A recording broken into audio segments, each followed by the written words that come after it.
Seated up and overs. So this is a really great abdominal exercise. You're going to feel the work in the upper portion of the quadriceps and especially the lower abdominals, but really all of your core muscles are going to be engaged to stabilize your body through this movement. This is especially really great for improving the strength of your kicks, as it's going to help to improve not only the actual strength and endurance of the muscles that make up the hip complex, but it's also going to help to build on the dexterity of the hips, or the ability of the hips to transition from one side to the other, as well as moving up and over objects. So it's really great for training the hips and being able to be more mobile and work with you, while really working and emphasizing the muscles that help to draw the legs up and toward the core before releasing those strikes in a number of different ways. So we're going to start off with a couple of dumbbells, but realistically you could use a number of different objects. It doesn't so much matter what the weight is, because I'm not actually lifting the weight. I'm just using these as more of a point of reference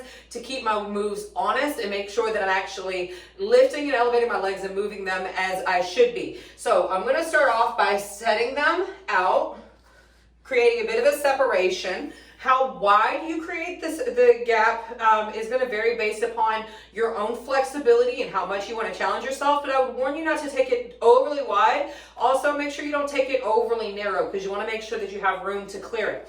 So we're going to start off by getting into a nice straddle position with the legs extended on each side of the dumbbell. The legs are extended out. I've got straight legs. My knees are not going to lock, but I do want to have nice soft knees with straight legs throughout this movement.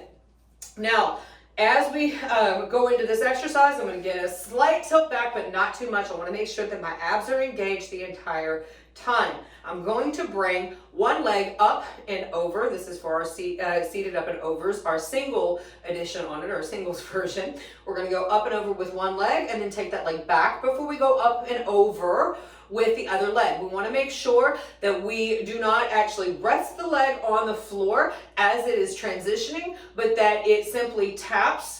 At most, it gives a gentle tap to the floor before transitioning to the next point of the exercise. So I'm going to hold my arms in. I don't necessarily want to be leaned back here, because it's going to defeat the purpose. We want the core to do the work. We're going to bring the hip foot up and over, transition it back, and then bring the other one up and over and back. Shh, shh, shh, shh. That's one. Shh. That's two. Now, if you really want to make it more challenging, after each leg goes, that makes one count. So, shh, shh, shh, shh, shh, shh, shh. One. Shh, shh, shh, shh. Two. If you really want to make this exercise even more challenging, feel free to grab a set of ankle weights. You'd be amazed at what even 1 or 2 pounds added to the ankles will do for torching your core on this exercise.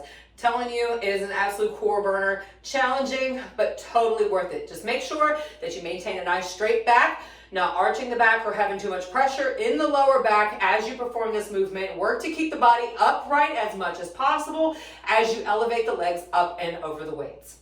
Seated, up and overs, singles edition.